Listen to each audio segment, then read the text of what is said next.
video. My name is Mormelo. On this channel, we primarily focus on how to make a living as a musician or how to make a living as a live musician. I've been doing this for over 30 years and I've been successful, played all around the world, and I actually raised a family, and I've always been able to make a living as a musician, and I'm trying to teach you guys how to do the same thing I've done. Give you guys a lot of tips, give you the benefit of my 30 some odd years of insight into how to make a living. So I hope you enjoy it. Please like and subscribe, and I've got a lot more content coming up. I'm also working on a book about how to make a living as a musician and a course. So today I wanted to touch on something a little bit different. As some of you might know, I'm taking a little bit of a break performing to do other things that I've been wanting to do in my life. And you get to a certain age and you realize there's just other things you want to do. For me, making a living as a musician is not challenging. Anywhere I go, I can get gigs and I can play, and I get to the point where I can make a living, but I put in the tens of thousands of hours to develop my skill and to expound upon the talent that I already had. And you know, how far you want to take this thing is really going to be determined by how much work you put in. There's just no getting around putting in the work. And any of the artists are a pretty selfless pursuit because you just have to put in so much time behind the scenes to get to the point where you should be able to show your work off or your performance skills off, or people can justify paying you for those skills. So anyway, I've taken a couple of breaks before. The first break I took was in 1997. I moved to the San Francisco Bay Area, and I was trying to start a broadband-based, internet-based company with some friends of mine, but I'd been playing full-time in Alaska, and I moved down there, and I just couldn't make a living. And after about 6 months, I left, went back to playing, much to my own chagrin, because that was the first company. That one got about $5 million valuation and was up to about 80 employees before they dissolved it and moved down to Southern California. And I would have been a partner in the ground floor on that one. But, you know, when you're an artist, when you're a musician, there's a difference between a musician and an artist. A musician just gets out there and plays, and there is an art element to it. But if you're not creating your own art, then you're not really an artist. You're just an interpreter. I've always been an artist. I've written my own songs. I've done albums, I've produced albums, and I've toured on my own music, and that's always kind of what I wanted to do. For me, being an interpreter or a cover musician was always an auxiliary thing. It was always just a way to make some money to kind of continue and develop and be able to spend all day, pretty much every day, working on my own stuff, and that's what I did. I never played covers other than on my gigs where I had to go to work and I was paid to do so. But I digress. Sometimes in the creative pursuits, it's good to take a break. It's good to take a break to kind of get your thoughts together. If you're feeling burnt out, it's good to take a break to go live life, because life informs art.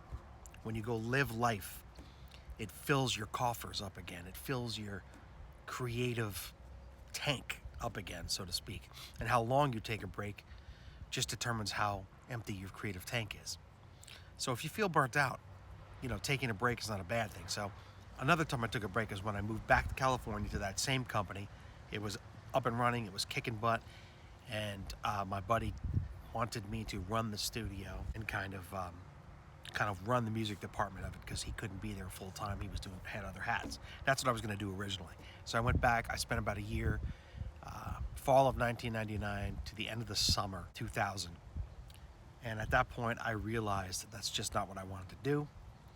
And I was itching to get back to and working on material and stuff. And on that entire time when I wasn't working on work projects, I was still working on my own material. And you know, and the same thing when I took a break in 97. I never stopped working on my material or playing. I just wasn't doing it for a living. So eventually I moved back out of California, and I went back to playing live and working on my material and making records and developing and writing songs, and just back on that artistic trip.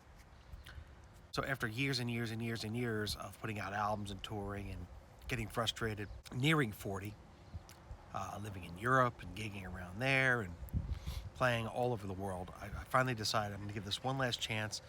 The country seems to be aligning with the kind of material that I play. I could tailor it a little bit, and maybe I could do something, you know, writing in Nashville. Maybe I can get some cuts and stuff. So by that time I was married, we had some kids and stuff, and I thought I was completely retiring from cover music because, again, it's always just been a job for me. It's just been easy for me to make a living. But it's not easy to make a living playing any music in Nashville. We moved to Nashville. I didn't play any cover music for about 3 years in Nashville. Just worked in the studio, wrote tunes, recorded. I got a few cuts. It was impossible to make money. I might have played 50 gigs from 2010 to about 2013. Then I found a band that was kind of a corporate / wedding band in Nashville, and I played in that band my last year there because I just had to start bringing in some cash. Again, I wasn't playing solo. Those years that I was on break, pretty much, I never one time missed playing. I never one time thought about playing covers and things like that. But I was very, very, very creative. So I don't really consider that a complete break. Fast forward to 2023. May 2023, I finally finished our bus. We finally had everything together after planning to go on the road at least part-time RVing since 2018. 5 years later, we were finally ready to go. We took off, and we've been having a blast. Been out west, camp hosting. Now we're at the North Dakota sugar beet harvest, waiting to start the campaign, as they call it here, the campaign. And after this, we're going to be in Texas. We're going to go visit some family. Then we're going to be in Texas for the winter. And then next May, we're going to start heading west again, and we have a whole big adventure in the Pacific Northwest. Now I'm legitimately taking a break from playing. This has been the legit first time I've taken a break, and I haven't really played guitar much. I picked it up after about 2 months of not playing it at all the other day, and played for about an hour, 2 hours. Hands felt good. I was jamming, running scales, playing, no problem. You know, I'm playing 40 years, so you know, you're not gonna taking a few months off isn't gonna hurt your chops. I still haven't really refilled the creative tanks. I still haven't really had a desire to write music anymore, and I may never write again. I have hundreds and hundreds of songs. Sean Mormelo, you can find me on SoundCloud, Bandcamp, iTunes, Spotify. I mean, those are just, I have some demos up on SoundCloud. I mean, you know, I got hundreds of demos that I never released. It's all good. Taking a break for either your mental clarity or just taking a break when you hit a certain age or a certain season in your life to do other things is not a bad thing. That's, if you develop, like I talk about on this channel, you develop your skills, you develop your abilities, you develop your singing, your playing, it's not going to hurt to take a year off. It's not going to hurt. It's not going to hurt to take 6 months off. It's probably not going to hurt to take 2 years off. And I don't mean completely off, but I mean take off from trying to be or currently being engaged in a full-time musician. I know I talk about how to make a living on this channel, but if you do it long enough, you're going to get burnt out and you're going to need to take a break, and that's not a bad thing. I don't want you to feel guilty about it. You should just listen to your body. You should listen to your mind. You know, if you're burnt, take the break. It's not going to hurt you. So I hope you got something out of this video today. I hope dearly that you're able to make a living. I'm so glad that you're here. Please like and subscribe. And if there's anything you want me to cover on this channel, let me know. I'm going to be doing some more licks of the day. I'm going to put out some just fun little videos here and there. And this winter, I hope to completely finish the book. And the book's going to be really, I believe it's going to help a lot of people as well as the course. All right, because there's more opportunity today to make a living as a live musician than ever before. Because there's still a lot of people out there that want to hear and want to see. The most important thing is being able to see a live musician play. There's more people out there than ever that want to see that, and less of the older skilled musicians that aren't DJs or playing on an iPad and stuff. They're playing highly skilled and singing. More and more of them are retiring every day, you know.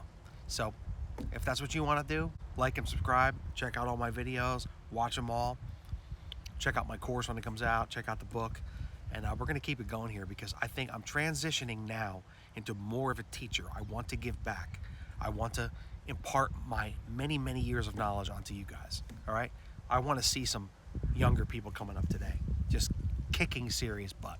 All right, Sean Mormelo, I'll see you next time. Please like and subscribe. Take care.